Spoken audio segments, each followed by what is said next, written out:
आकाशवाणी जब शांत हुई, नारद जी पूछने लगे सभी से, बताइए सत्कर्म क्या होता है। सबने मुंह छिपा लिया कि जब नारद जी को ही नहीं पता सत्कर्म क्या होता है तो हम क्या बताएंगे।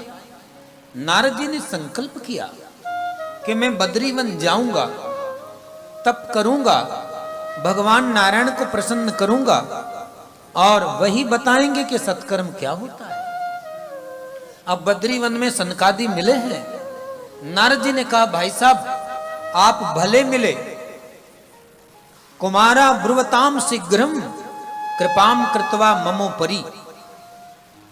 ही सनत कुमारों, मेरे ऊपर कृपा करो और जल्दी से मुझे बता दो कि सत्कर्म क्या होता है। सनकादियों ने कहा, सत्कर्म तो तुम्हारे पास पहले से मौजूद है, तुम्हें पता नहीं, तुम भूले हुए हो, तुम भूले हुए हो, उस सत्य को तुम भूले हुए हो। भगवान ने अर्जुन से कहा, अर्जुन तुम युद्ध करो, तुम्हारे मारने से कोई मरता नहीं, ये शरीर बचेंगे नहीं, तुम इन्हें मारो तो भी ये मरेंगे और ना मारो तो भी ये मरेंगे, लेकिन इनके अंदर जो आत्मा है न उनको तू मार सकता न मैं मार सकता। अनेक प्रश्न हुए और सारे प्रश्नों के पश्चात अर्जुन ने धनुष उठा लिया। बोले अब युद्ध करूंगा। बोले अब क्यों करोगे। बोले नष्टो मोह स्मृति लब्धा, मेरा मोह नष्ट हो गया, मेरी स्मृति वापस आ गई, मैं जाग गया, मुझे सत्य का पता लग गया। सनकादियों ने कहा, तुम्हारे पास पहले से मौजूद है। मां चिंताम कुरु देवर्षे हर्षम चित्ते समावह, तुम चिंता मत करो। संतों का लक्षण है पहला कि वो चिंताओं का हरण कर लेते हैं। अरे क्यों चिंता कर रहा है, बाबा है ना, बोलो बंसी वारे की। संत चिंताओं का हरण कर लेते हैं, छोड़ो चिंता। बोले अनेक प्रकार के यज्ञ होते हैं, द्रव्य यज्ञ, तप यज्ञ, योग यज्ञ, ज्ञान यज्ञ, स्वाध्याय यज्ञ। उनमें जो ज्ञान यज्ञ है, सत्कर्म सूचको नूनम ज्ञान यज्ञ स्मृतो बुधई। ज्ञान यज्ञ का नाम सत्कर्म है। बाकी जितने भी यज्ञ हैं उनका नाम सत्कर्म नहीं है। यहां पर ज्ञान यज्ञ का नाम, जहां पर, और कौन सा ज्ञान, जहां पर आत्मज्ञान रूपी यज्ञ हो, जहां पे आत्मज्ञान की चर्चा हो, अपने ज्ञान की चर्चा, निज के ज्ञान की चर्चा। आप जितने काम करोगे दुनिया में वो सब दूसरों के लिए है, लेकिन यहां सत्संग में जो आप सुन रहे हो ये केवल तुम्हारे लिए है, केवल तुम्हारे अपने लिए। कोई नहीं छीन सकता तुमसे, ये तुम्हारा अपना है, तुम्हारा निज का है।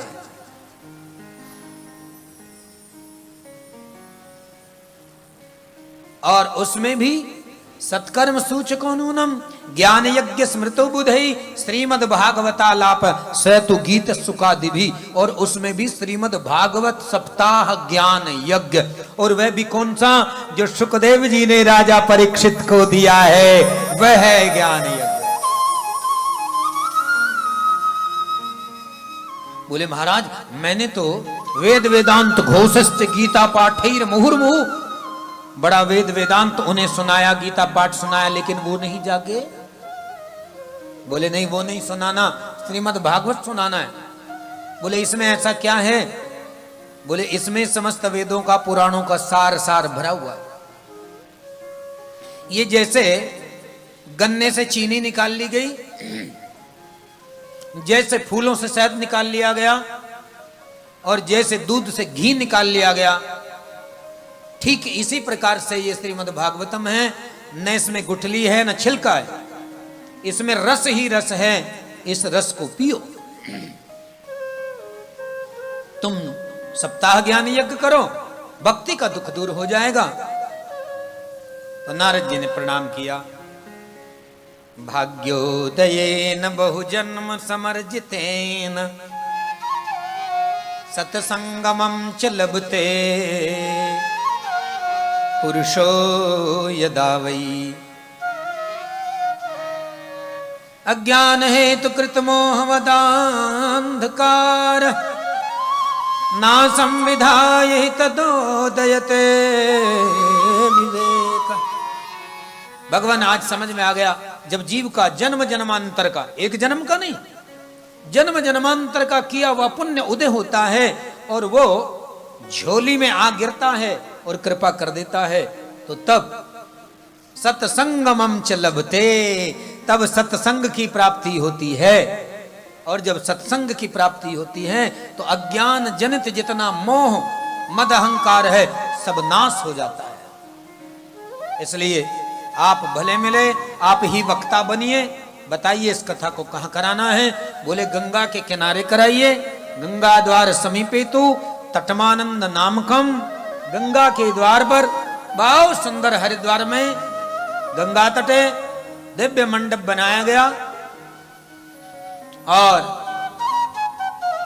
वहां पर मुख्य यजमान सबसे आगे बैठे, स्त्रियां एक तरफ बैठी, पुरुष एक तरफ बैठे, वेद वेदांत नदी तड़ाग वन उपवन सब मूर्तिमान होकर के आ गए, सब ऋषि मुनि आ गए, जो बड़े मान सम्मान वाले थे उनको जरा सम्मान के सहित लाया गया और देवर्षि नारद जी सबसे आगे बैठे, सनकादि ऋषि कथा सुनाने लगे। अरे सुनिए भैया, सदा सेव्या श्रीमद् भागवती कथा यस्या श्रवण मात्रेण हरिश्चित्तम समाश्रयेत्। इसे सदा सुनो, सुनते जाओ। इसके सुनने मात्र से परमात्मा श्री हरि नारायण हृदय में आकर के बैठ जाता है। अच्छा, इसमें ऐसा क्या है? बोले इसमें जिस समय भगवान श्री कृष्ण जा रहे थे इस धराधाम को छोड़ करके, तो उद्धव ने चरण पकड़ लिए भगवान के और कहने लगे, प्रभु आप हमें छोड़ करके मत जाओ, आप हमें छोड़ करके चले जाओगे तो हम किसके सहारे जिएंगे। भगवान ने उद्धव को समझाया, उद्धव तुम मेरा नाम गाना, मेरी पूजा करना, मेरा भजन करना, मेरा ध्यान करना, प्रभु हमसे होगा नहीं। भगवान ने कहा तो उद्धव सुनो, स्वकीयम यद भवे तेज, अपने तेज को प्रकट कर दिया, तच्च भागवते दधात, और उसको श्रीमद् भागवतम में रख दिया। उद्धव आज से श्रीमद् भागवतम मेरा स्वरूप होगा, जो इसको सुनेगा, पढ़ेगा, इसकी पूजा करेगा, उसको मेरी प्राप्ति होगी। तो भगवान भागवतम में प्रवेश कर गए। तेनेयम मांग मई मूर्ति प्रत्यक्षा वर्तते हरे, क्योंकि भगवान दिव्य तेज रूप धारण करके भागवतम में प्रवेश कर गए, तो भागवतम का एक एक अक्षर, एक एक शब्द, एक एक श्लोक वो भगवान का स्वरूप है, इसलिए ये परम पवित्र है।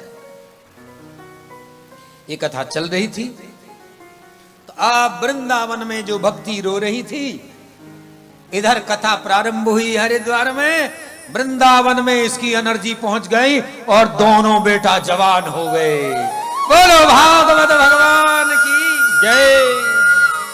अरे जवान तो हो ही गए, मां भी जवान, बेटा भी जवान, हाथ पकड़ लिया तीनों ने और इतनी तीव्र गति से आए, दिव्य रूप में आकर के कथा मंडप में भागवत जी के सामने प्रकट हो गए। सुत जी ने कहा, भक्ति सुतौ तौ तरुणौ गृहीत्वा प्रेमैक रूपा सहसा विरासीत, श्री कृष्ण गोविंद हरे मुरारे नाथेति नामानि मुहुर्वदन्ति। आनंद में, प्रेम में भरी हुई अपने दोनों बेटाओं के हाथ को पकड़ करके नाचने लगी, गोविंद के सामने नाचने लगी और गाने लगी।